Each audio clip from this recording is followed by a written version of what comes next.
Elizabeth Warren, billions of your tax dollars, the U.S. Postal Service, shady leftist nonprofits, and activists in the Biden administration. How are they all connected? They want to remake how we vote in this country, and they're just getting warmed up. Hayden Ludwig is a senior investigative researcher for the Capital Research Center and a columnist for the American Conservative. He has been following this complex effort, and he joins us now. Hayden, good to see you. H.R. 1 and S1, they haven't been in the headlines in a year. They both received bipartisan opposition. Both attempted to nullify state election laws and increase federal oversight of elections in a very unconstitutional manner. But you say the left is far from done in trying to take control of our elections. Tell us why. We saw in 2020 how the professional left-wing activists in D.C. basically try to turn Election Day into election month. Well, they're trying to do that for now till doomsday, and their main strategy is implementing permanent vote by mail. Well, we've uncovered is a campaign of $80 million advocacy campaign run by the think tank of the far left, a group called Demos. And its goal is to convince President Biden to weaponize the federal government, turning it into a massive vote-by-mail application machine for the Democratic Party. How is Demos a nonprofit organization? How is that possible? They're actively advocating for the passage of legislation. They're working to influence the government. They're not just some sort of sleepy nonprofit doing something. This is a lobbying organization.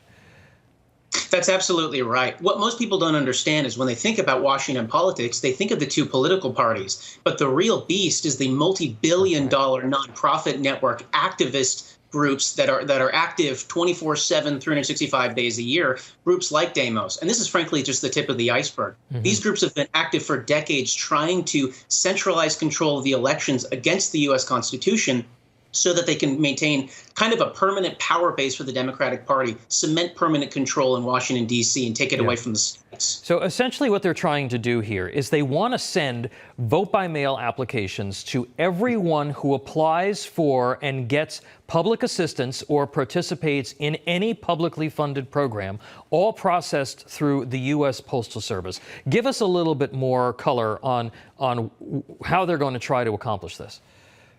Well, right now, Demos and other groups are pushing President Biden and the Democrats in Congress to spend $10 billion basically trying to overhaul, quote unquote, election infrastructure. Half of that money, $5 billion, would go to U.S. Postal Service in order to help turn it into a gigantic vote-by-mail machine. Now, keep in mind, this is the same federal agency that routinely delivers you your neighbor's mail, but they want to turn its primary function into getting mail-in ballots from voters, Democratic voters in major cities like Chicago and key battleground states like North Carolina into local county elections offices to give them that kind of control, even as the Democratic Party's wokeism sends voters running in every direction. Yeah, and I always like to point out that the union for the U.S. Postal Service backed Bernie Sanders in the last Democratic primary for president. Now, these leftist groups, Hayden, they're like Demos, I guess like the Center for Tech and Civic Life and others, and CTCL, which is backed by Zuckerberg and his money. They're working to establish a national voter database. Also, tell us about that.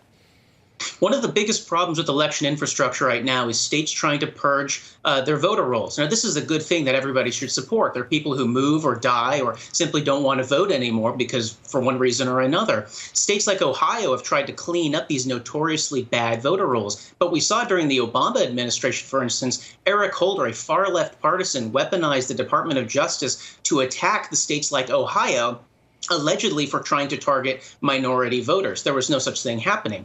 What we're seeing with Demos and these other groups is an attempt to roll back the state-run voter rolls to try and stop states from cleaning up their voter rolls because it frankly makes it easier for ballot trackers, traffickers, and fraudsters to get away with whatever they want to do.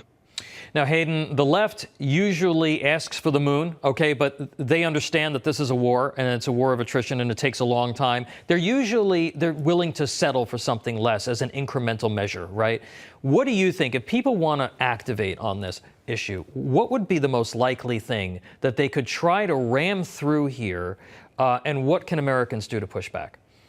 I would watch over the next 6 months the leadership. It's a board of governors of the U.S. Postal Service, which is a group that almost nobody's ever heard of, this oversight committee. But what we've seen is there are very strict laws controlling how many members of a political party can sit on this board of governors. Right now, there's a woman named Amber McReynolds, whose last job was running a far-left group called the National Vote at Home Institute. She was just confirmed last year to this oversight committee as a quote-unquote independent.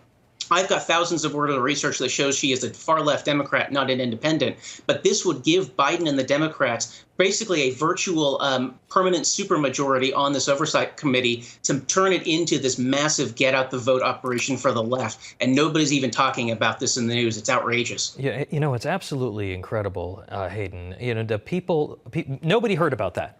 Oh, nobody talked about it. And you certainly don't have Republicans sounding the alarm about the Board of Governors of the U.S. Postal Service. But this is the type of thing that they have basically embedded themselves in every aspect of government to try to advance their radical agenda. I'll give you the last word here, Hayden. Give us one more thing that we should be watching out for between now and November, because I think that they realize that their time is short.